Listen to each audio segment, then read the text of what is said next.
Not all probiotics are created equal. New Purina Systemic Supplement remains live and active after the pelleting process and throughout the digestive system, making it all the way to the hind gut. Systemic was designed to support normal recovery after exercise and occasional gastrointestinal stress. Whether you're using a probiotic now or not, it's time to use a live and active supplement from a name you trust. Visit mq.purinamills.com to try Purina Systemic Probiotic Supplement today.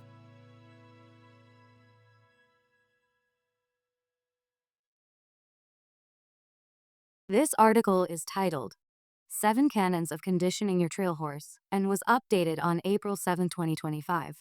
Is your trail horse getting a little out of shape with your busy schedule? Or are you ready for adventure with a new equine trail partner? Conditioning your horse for trail work is an art as well as a science. Here, we'll give you 7 canons of conditioning designed to help you properly condition your trail horse. Properly warm him up and cool him down. Exercise him regularly, increase the work gradually. Do hill work.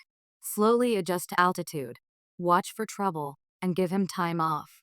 We'll help you focus on keeping your horse sound and happy in his work without overworking or injuring him. Check for indications of fatigue, dehydration, and equine exertional rhabdomyolysis tying up. Important note, before you begin a conditioning program, have your horse thoroughly evaluated by your veterinarian and work with him or her to refine a program right for your particular horse. Canon #1. Properly warm him up and cool him down. Why it's important to warm your horse up. Warming up your horse before you work him improves circulation and oxygen intake, helps limber muscles and tendons so they are more elastic and less likely to suffer an injury, and helps him prepare mentally for the task ahead.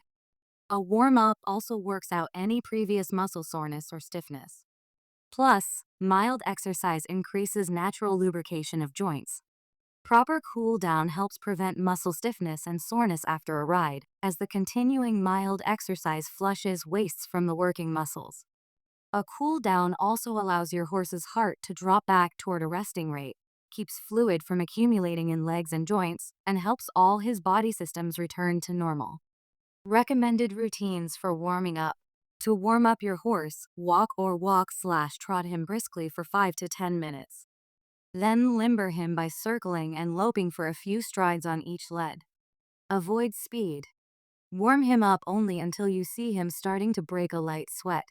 His coat will feel slightly moist to the touch. If he breaks into a real sweat, you've overdone it. Warm him up more slowly in the future. On cold days, use a rump rug to keep his large hindquarter muscles warm.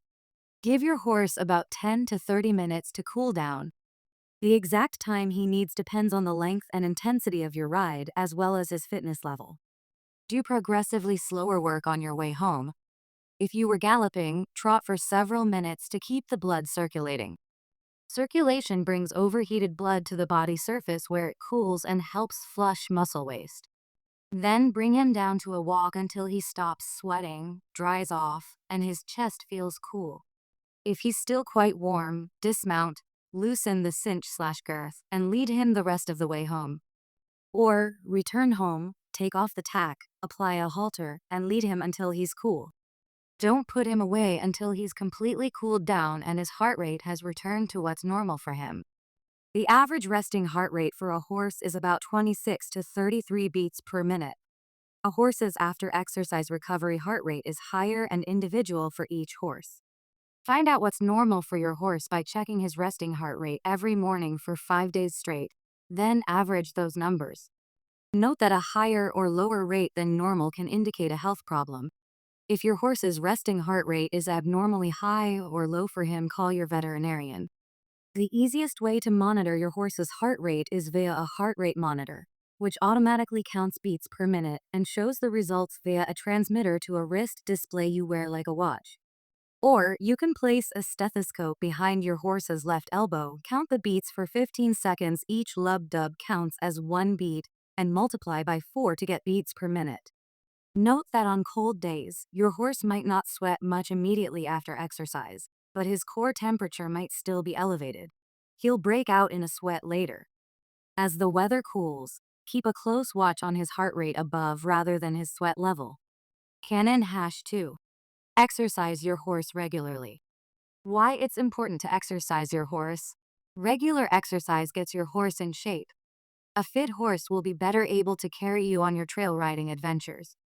He'll also be less prone to injury or serious repercussions from overwork. Recommended equine exercise routine. If your horse is in a pasture where there's room to self-exercise, he might stay in shape with weekly rides. But if he's in a stall, he'll need daily turnout in a large, enclosed area with good footing, plus an under-saddle workout 2 to 3 times per week. More if you're trying to build his stamina. Canon-3.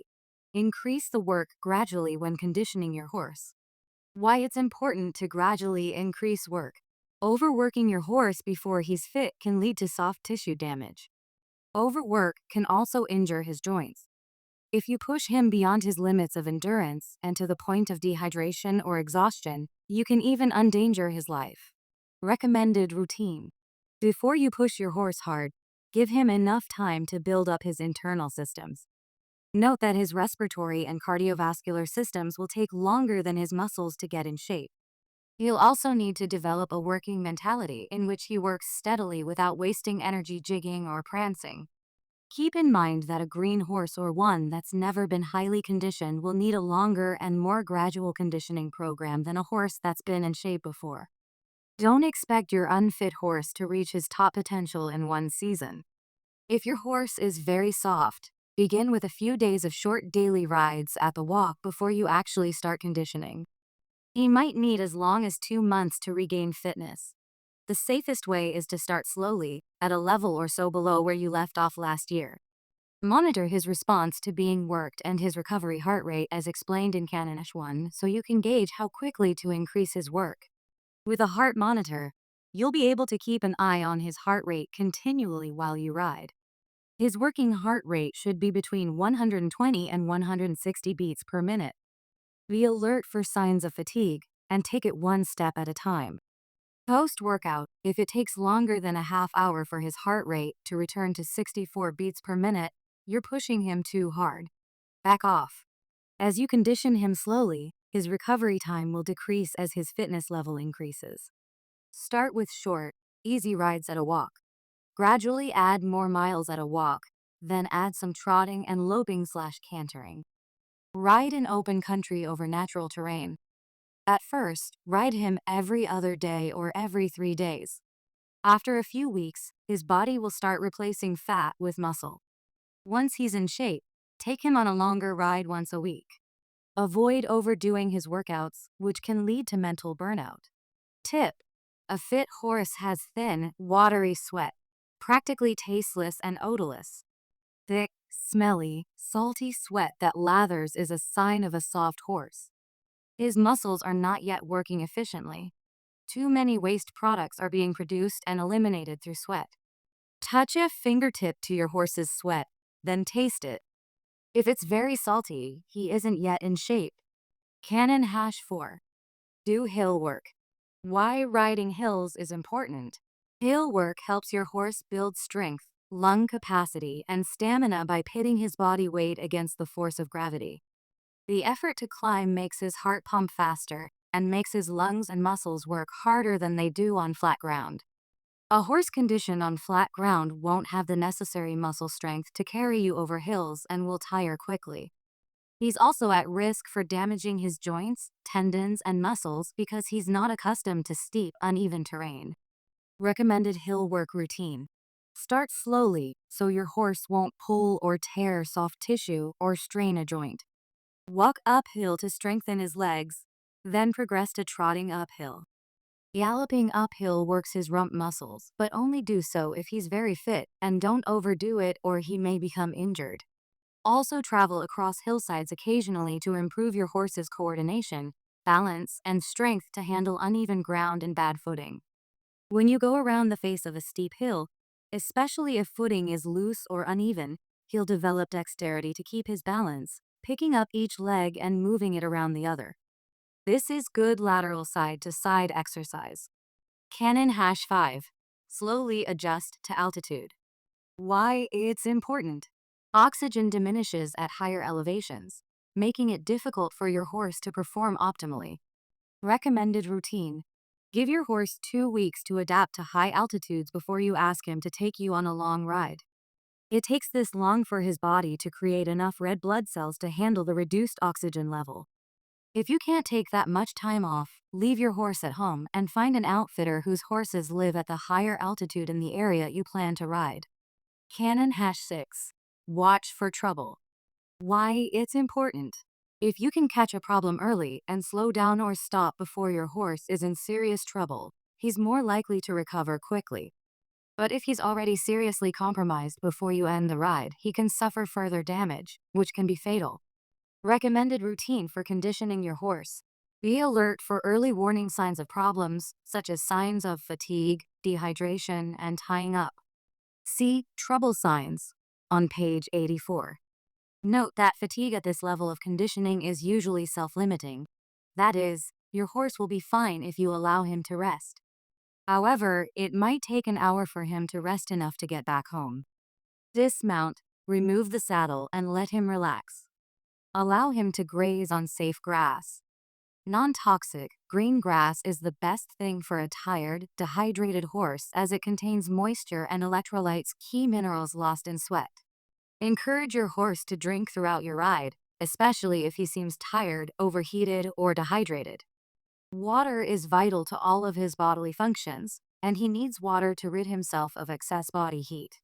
Give him free access to clean water. Encourage him to drink at stream crossings. Canon #7. Give your horse time off. Why it's important to let your horse rest. Our horse will function optimally both mentally and physically if you allow him a day off now and then. If you overdo, you'll tear down his body tissues rather than building them up. He can also burn out mentally and start to resist. Time off helps him to return to work eager and happy. Recommended routine. How much time off you give your horse depends on his stage of conditioning and how much work he did on the previous ride. After a long ride, he'll need time to repair damaged muscles. Use this formula to help condition your horse. Grade your most recent ride on a scale of 1 to 5. 1 is equivalent to a 10-mile, pack-your-lunch trail ride, and 5 is equivalent to a 5-day endurance ride. This grade is the number of days off you should give your horse after a ride. If he's stalled, turn him onto a pasture or paddock where he can move freely. Note that if you're on a relaxed, multi-day trail ride or camping trip, your conditioned horse should be able to carry you every day. Most recreational trail rides involve mostly walking with numerous stops. If your horse gets 12 to 15 hours of rest out of 24, he should be ready to go the following day.